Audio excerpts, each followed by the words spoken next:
Am I the jerk for refusing to talk to my ex after she dumped me twice and only reached out when she found out I was planning to buy a house?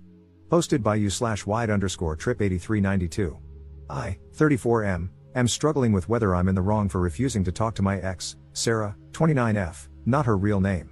There's a lot of history here, and I'll do my best to explain everything clearly. In mid-2022, I met Sarah at work, and we hit it off immediately. I fell for her quickly, and it didn't take long before we started dating. However, early in our relationship, Sarah broke up with me over something minor. To make matters worse, she made a scene in front of everyone at work. I was devastated but didn't want to leave my job at first. Eventually, I realized I still had feelings for her, and seeing her every day became too painful. That's when I decided to quit and find a new job. We lived close to each other, so we bumped into each other frequently over the next few months. We started talking again, but even though I still had feelings for her, I couldn't bring myself to consider getting back together. What she had done hurt me deeply. After a couple of months, she told me she regretted breaking up with me over something so minor. She admitted that doing it in front of everyone was wrong and that she had been thinking about it ever since. She seemed genuinely remorseful, and I could see she meant it. Feeling that her apology was sincere, I asked if she wanted to give our relationship another try. She agreed, and by early 2023, we were officially back together. 1 year later, things were going great. We talked about marriage and building a future together, which made me feel ready to take the next step. I decided to surprise her with a proposal and started working extra hours to save for a house so we could marry not long after. I didn't tell her why I was working so much because I wanted it to be a complete surprise. Then, out of nowhere, she asked for a break. I was blindsided, and when I asked why, she refused to explain. Around the same time, I noticed she had been talking nonstop about a new guy at her workplace. But suddenly, she stopped mentioning him altogether, which made me suspicious. Confused and hurt, I reached out to one of my close friends, Emily, not her real name, who, along with her boyfriend, still worked at the same place as Sarah. I vented to Emily about what was going on and asked if she knew anything. She said she didn't because she worked in a different department, but she promised to ask around. A few days later, Emily got back to me.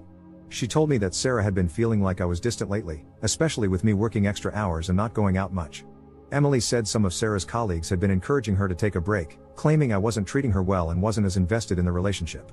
On top of that, they were trying to match her up with a new guy at work, saying they'd make a better pair.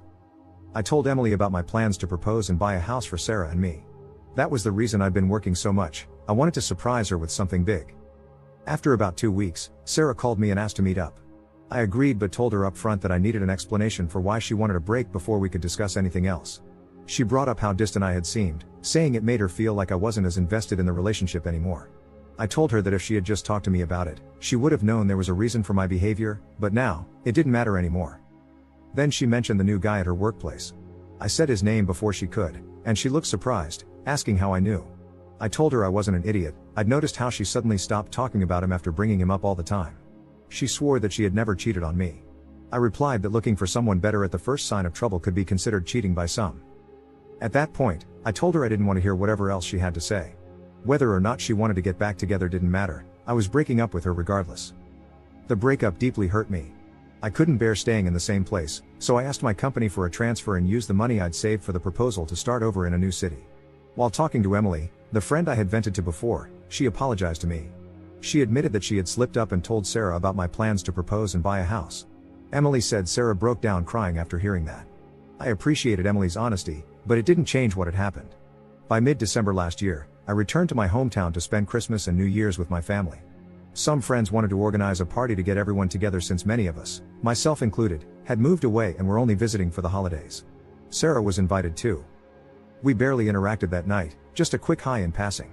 At one point, I glanced at her and saw her smiling while chatting with a group of women. That smile brought back so many memories. I realized that seeing her smile still made me feel the same way I did the first time I saw it.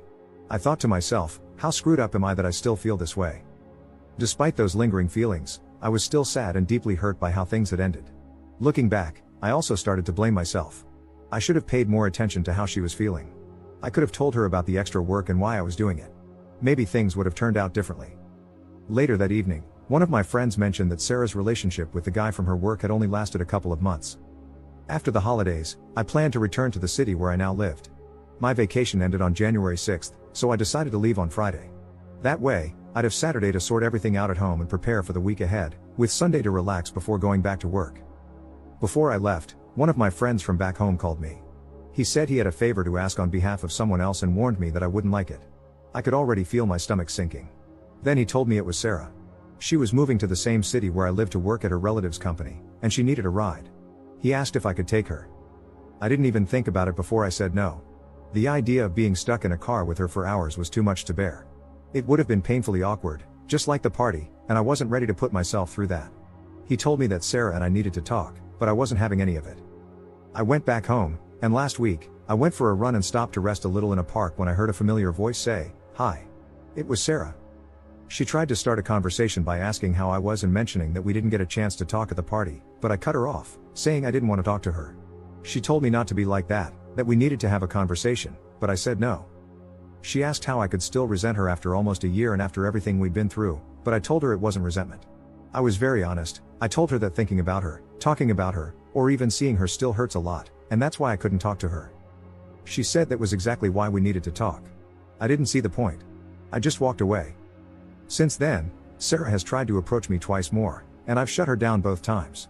Some of my friends think I'm being too harsh and that I should talk to her for closure. Others say it's not okay to torture her over what happened forever. But that's not what this is about. I don't have any resentment or negative feelings toward her anymore. I even recognize now that I share some of the blame. But it still hurts. I can't talk to her because it's like reopening an old wound that never fully healed. So, am I the jerk for refusing to talk to her? Relevant comments. Commenter. Some people might say you need closure, but it seems like you've already processed much of the situation, and talking to her could just bring up more pain. You don't owe her anything, especially when it's affecting your well-being. You've already made it clear how you feel, and you're setting boundaries, which is important for healing. Ops response. That's what I think, but I don't know, sometimes I'm not sure. Commenter 2. Moving to your city, wanting a ride there where you're trapped in the car with her for hours, ignoring your rejections, and being persistent? Those are not the actions of someone who wants closure to move on. That is someone trying to wiggle their way back into your good graces. Ops response. Good point. Commenter 3. Once was a mistake, twice was a lesson, and a third time is just being stupid. That's like watching the same movie but expecting a different ending. Don't do it to yourself. Ops response. There won't be a third time. I was already sure about not going back to her, and your comments are helping me make up my mind about not talking to her. Additional information from Op after reading comments. Thank you all for your advice. I just want to clarify one thing. My friends are not calling or messaging me to say that I should talk to her, that's just the opinion of some of them when the subject was brought up. Update 6 days later. Hey everyone, I wanted to give an update and thank you all for your input. I took the time to read through every comment, and while I didn't respond to all of them, it was only because I didn't have anything to add. I'm truly grateful to everyone who shared their thoughts. It has been incredibly helpful. After reading everything and thinking it through, I've decided to stick to my decision not to talk to Sarah. Something I forgot to mention in my original post, though I did tell a few commenters, is that I blocked her everywhere after we broke up the second time. Over the last few days, it seems like her persistence has started to backfire. Some of our mutual friends, including the ones who initially told me I should talk to her, have become frustrated with her constant attempts to contact me. Apparently, they've started turning on her because of it. 3 days ago, Emily, the friend I vented to back then, made a post on social media about stalkers. She didn't name Sarah, but a lot of people picked up on what she meant. I've also seen several comments on my original post suggesting that Sarah might have been stalking me. Her job in the same city and her coincidental appearance at the park all line up with that theory. For what it's worth, I know her uncle owns a company here, so maybe that really is why she moved. But honestly, it's not my problem, and I'm not going to look into it. Things have been quieter. Friends have dropped the subject, and Sarah hasn't tried to reach out again. That is, until yesterday. I watched the UFC event with some coworkers. When it ended, I was heading to my car when my phone rang. It was one of our mutual friends calling. She said she had been talking to Sarah and asked if she could pass along a message.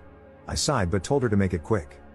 The message was simple. Sarah said she understands why I don't want to talk to her. She promised she wouldn't try to reach out again but added that she still thinks we need to talk. She said the door is open if I ever want to. I told my friend I didn't have a message to pass back and asked her not to bring up Sarah again in our conversations. If what Sarah said is true, it's a relief, but I'm not holding my breath. I wouldn't be surprised if she tries something else. Maybe she thinks giving me space will make me go to her, but it won't. That chapter of my life is closed. Right now, I just want to focus on myself. I probably won't be dating anyone anytime soon. If there's one thing I've learned, it's that I need to get to know people better before jumping into a relationship. I've also been thinking about how loosely I use the word friend. That's another part of my life I need to rethink. Some of the people I've called friends have proven they don't have my best interests at heart. A few people suggested therapy in the comments, and I'll admit it's something I've been considering. For now, I'm giving myself time to heal on my own, but if I still don't feel right after a while, I will look into it. Thanks again to everyone who took the time to comment. Your advice has been a huge help in sorting all this out. Relevant comments. Commenter. This is exactly why monkey branching is a terrible dating practice. It's cheating with extra steps, that's why she keeps pushing. She knows what she did, just like she knows what she lost. Yet, ironically, she's too naive to understand that even if y'all got back together, you wouldn't look at her the same. That's totally understandable. Ops response. You're right, it would not be the same. Commenter 2. Good for you for holding to your boundaries. The moment she wasn't getting the amount of attention she wanted, she sought out a coworker to monkey branch too. It was cheating. She wasn't remorseful, as she immediately began a relationship with that guy. All she wants now is to act like she didn't cheat on you and rekindle your relationship. She's already proven that she will cheat with whoever shows her attention. That's not someone to be in a relationship with. Have you not dated since the breakup? Personally, that helped me get over my ex-wife, who cheated. It's been a year. There's someone special out there for you. Not every woman is like your ex. Good luck. Ops response.